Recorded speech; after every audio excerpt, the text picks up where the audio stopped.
If you two want to introduce yourselves, talk a little bit about, who you are, your background, um, that would be a great way to start this off. Hey guys, I'm Allie. I've been LARPing for about 6 years and super excited to talk to you about Fable today. Hey everyone, thank you very much for tuning in. My name is Matt. I have been LARPing on and off since 2014, and after the Great Plague, I've been LARPing pretty consistently since then. To start us off, obviously, the first section of the rule book, because, here we are, we're talking about rules.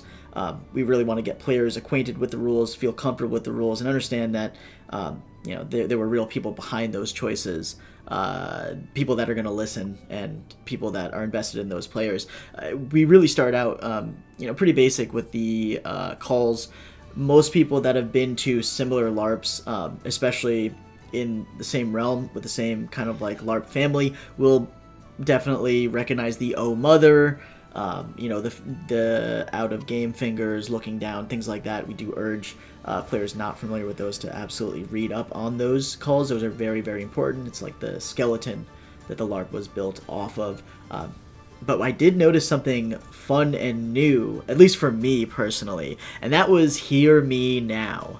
That I thought was a really nice addition to what I'm personally used to. Hear me now, it's like throwing the gauntlet, right? You are making a very bold declaration that I'm trying to do something intense. A duel to the death, right? Okay. So I'm now telling the person who I'm going to fight, right? Who I'm trying to fight.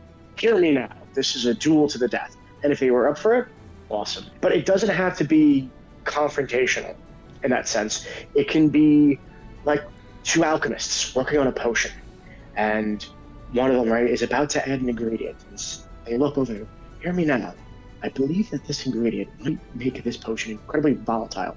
You may want to be careful, right? And if then the player who is assisting this alchemist says, I understand. By all means, let's see what happens. That means, hey, we want something very funny but intense to happen. Maybe the potion backfires, blows up in our face, something like that. But it's that invitation for, I'm going to up the stakes. Are you up for this?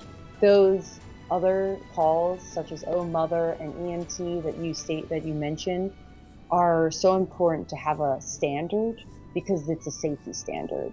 Where something like Hear Me Now is a fun new call to, like Matt said, have that invitation, up the ante, help take that next step up in the role play of saying, hey, are you open to possibly doing something different, like fun? And I love the example of a potion blowing up in your face or handing it off to someone and saying, this potion has been known to make people, hear me now, this potion has been known to make people go a little crazy for a few minutes, and then that person deciding if that is the type of role play they would like, if they want to drink this potion that's supposed to do X, Y, and Z, and it instead it does that, and then also maybe for for a short scene under a couple minutes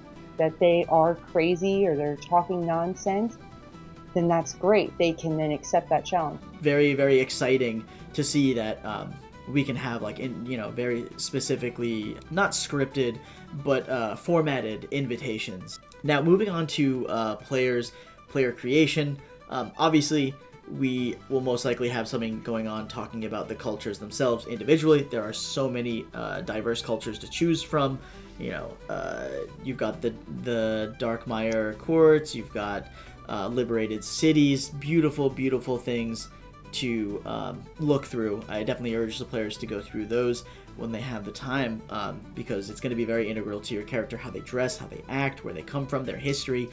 But I saw something that I think makes me honestly more excited than I can kind of talk about. The idea of star signs. I think it will really become hopefully a part of who your character is, like within our own world and star signs, and people say, oh, I'm this, I'm that, kind of thing. Like, oh, I'm born on, that maybe they'll start taking on an amulet or something of that sign that's a good luck charm, or You'll notice also that each symbol, each sign is again based in like very American animals as well, which I really like.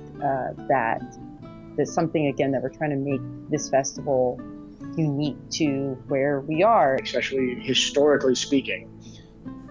When you were born, right? How was the constellations? What stars were you born beneath? That played a huge role in human civilization, right?